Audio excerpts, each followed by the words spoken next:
और अब चुनावी राज्यों से जुड़ी बड़ी खबर आपको बता दें। दरअसल महत्वपूर्ण बैठक बीजेपी की तरफ से की जाने वाली है। जेपी नड्डा ये बैठक लेंगे और प्रेजेंटेशन जितने भी प्रभारी हैं दरअसल उनसे प्रेजेंटेशन भी मांगा गया है। ये बड़ी खबर चुनावी मैदान से निकलकर सामने आ रही है। चुनावी राज्यों को लेकर आज बीजेपी अध्यक्ष जेपी नड्डा ने महामंत्रियों की बैठक बुलाई है। ये बैठक दिल्ली बीजेपी मुख्यालय में होगी। जेपी नड्डा की अध्यक्षता में होने वाली इस बैठक में चुनावी राज्यों को लेकर महत्वपूर्ण चर्चाएं होंगी।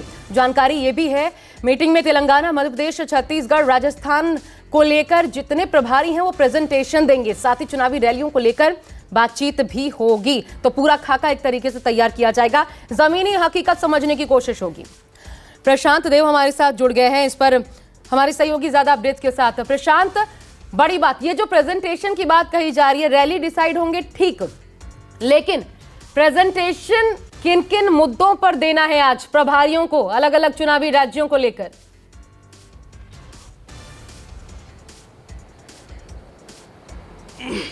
देखिए, ये सिलसिला बहुत लंबे समय से चला आ रहा है। आपको याद होगा पहले तमाम सांसदों को अलग अलग कॉन्स्टिट्यूंसी में भेजा गया था, ड्यूटी दी गई थी वहाँ पे फीडबैक लेने के लिए।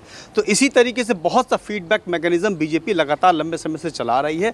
और चूँकि ये 5 राज्यों में विधानसभा चुनाव होने हैं और 2024 का लक्ष्य सामने है, तो उसको लेकर के ये तमाम इस तरह की बैठकें हो रही है। चाहे महामंत्रियों के साथ हो, केंद्रीय चुनाव समिति की जो बैठक की बात एक सामने आ रही है वो हो, तो उस पर आपने बिल्कुल ठीक कहा कि ग्राउंड पर लोग क्या फीडबैक है, कहाँ हम मजबूत हैं, कहाँ हम कमज़ोर हैं, कहाँ कार्यकर्ता नाराज़ हैं, कहाँ कार्यकर्ता खुश हैं। ये बीजेपी की अपनी इंटरनल असेसमेंट की ये तैयारी है ताकि उसको उसी हिसाब से कल्टीवेट किया जाए, उसी हिसाब से आगे की रणनीति बनाई जाए।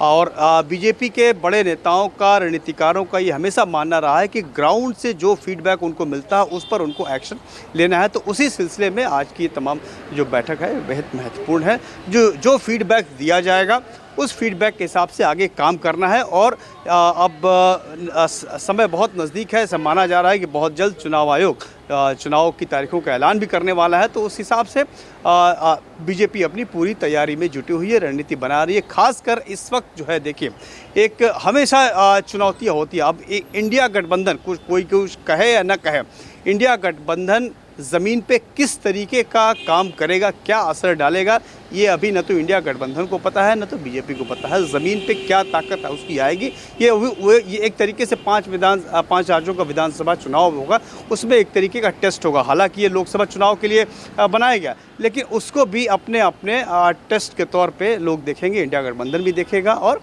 बीजेपी भी देखेगी। प्रशांत, दूसरी बड़ी बात, क्योंकि चुनावी रैलियों को लेकर के बातचीत होनी है इसमें। जी प्रशांत, चुनावी रैलियों को लेकर के बातचीत होनी है, तो अहम सवाल ये कि स्टार प्रचारकों की लिस्ट कब तक तैयार हो सकती है और इसमें केंद्रीय नेतृत्व के अलावा अहम चेहरे कौन से शामिल किए जा सकते हैं प्रदेशवार?